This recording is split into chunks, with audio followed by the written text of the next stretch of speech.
क्योंकि बहू झूठ नहीं बोलती। सुधा और राकेश के 3 बेटे थे। शादी के बाद तीनों माँ बाप से दूर रहते और सिर्फ त्योहारों में आते। माँ जी, पिताजी, अगली बार आप लोग हमारे घर आइएगा। अरे नहीं बहू, सब यहीं आ जाते हैं तो घर खिला खिला लगता है। हाँ बहू, तू हमेशा बुलाती है तो जरूर आएंगे तेरे पास भी। हाँ हाँ, दीदी का घर बड़ा जो है, सब कुछ आपने शादी के बाद दीदी को ही तो दे दिया था। हमें भी दिया होता तो हम भी बड़ा घर लेते। क्यों सुनील? अरे नहीं नहीं, पापा ने सबको एक बराबर ही दिया है। छोटी बहू, क्या चाहिए तुम्हें, बोलो। वो आपके सोने की चेन वाली घड़ी है ना, वो अगर आप मुझे, तभी वहाँ मजली बहू भी आ जाती है। और मुझे ना आपका मंगलसूत्र कितना लंबा, सुंदर और भारी भी है। अरे हाँ हाँ, तुम दोनों को ही दूंगी बहू, चिंता न करो।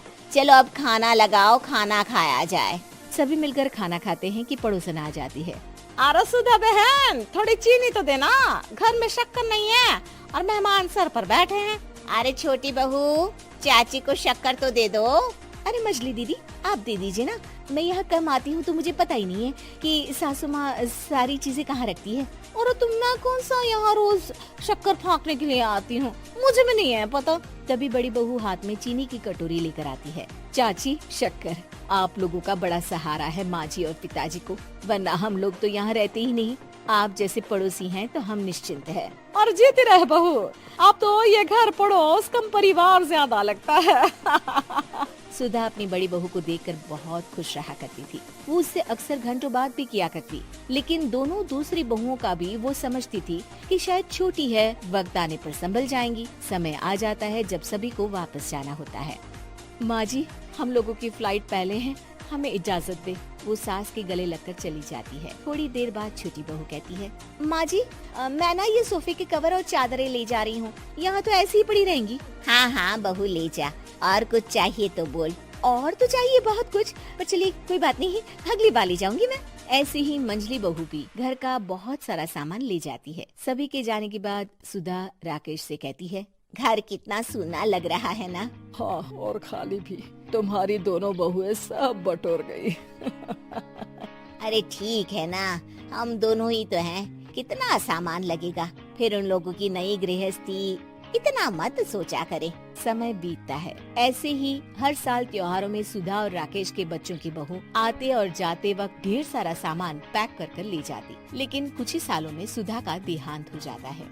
पिताजी, आप यहाँ अकेले क्या करेंगे, हम लोगों के साथ चलिए। अरे नहीं नहीं बहू, इस घर में सुधा की यादें हैं, मैं उसे नहीं छोड़ सकता हूँ। अब तुम लोगों की माँ नहीं रही। देख लो, वैसे तो मैंने उसके जीते जी सब कुछ दे दिया है, लेकिन कुछ उसका पर्सनल कीमती सामान था जो ये है, ले लो। सामान में होती है एक घड़ी और एक मंगलसूत्र। माँ जी ने कहा था कि वो ये घड़ी मुझे देंगी। हाँ हाँ, पिताजी, माँ ने सबके सामने ये घड़ी सरिता को देने के लिए कहा था। उठा लो सरिता माँ की घड़ी। अब क्या था, छोटी बहू फट से घड़ी उठा लेती है। और पिताजी, ये मंगलसूत्र तो माँ ने मुझे ही देने को कहा था, याद है ना? वो सभी की ओर इशारा करती है। तू भी ले ले ये हार बेटा, कोई बात नहीं।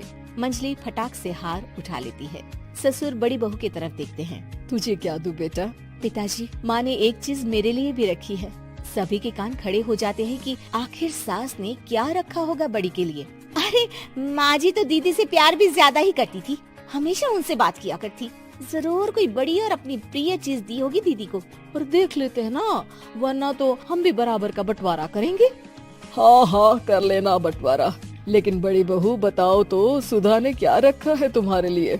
अभी तो हम लोग यही हैं पापा जी, जब जाने लगेंगे तो बता दूंगी। बड़ी बहू के मुंह से ये बात सुनकर बाकी दो बहुएं सोचने लगती हैं कि आखिर क्या है जो दीदी को सासू माँ देकर गई हैं। दीदी, ऐसा तो नहीं ना कि पूरे घर का आधा हिस्सा माँ बड़ी भाभी को देकर गई हो? तभी वहाँ ससुर आ जाते हैं। नहीं नहीं, ऐसा कुछ नहीं है। मकान तो तुम तीनों का बराबर से है। देखो, बड़ी बहू से तुम्हारी सास ज्यादा जुड़ी थी, न जाने क्यों घंटों बात किया करती थी। पता नहीं क्या देकर गई है उसे। और ससुर जी, आपको क्या पता, चालाकी से पूरे घर के पेपर में साइन करवा लिए हो, या फिर कोई छुपा गहना।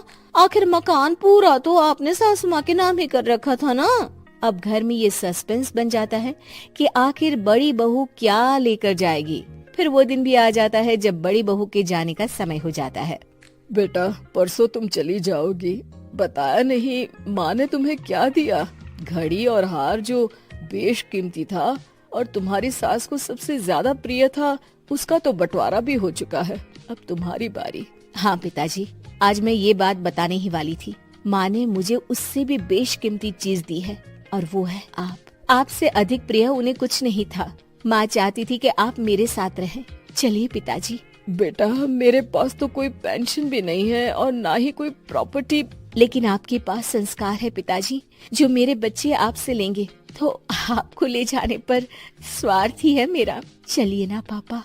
सभी के सामने पिताजी बड़ी बहू और बेटे के साथ उनके घर चले जाते हैं।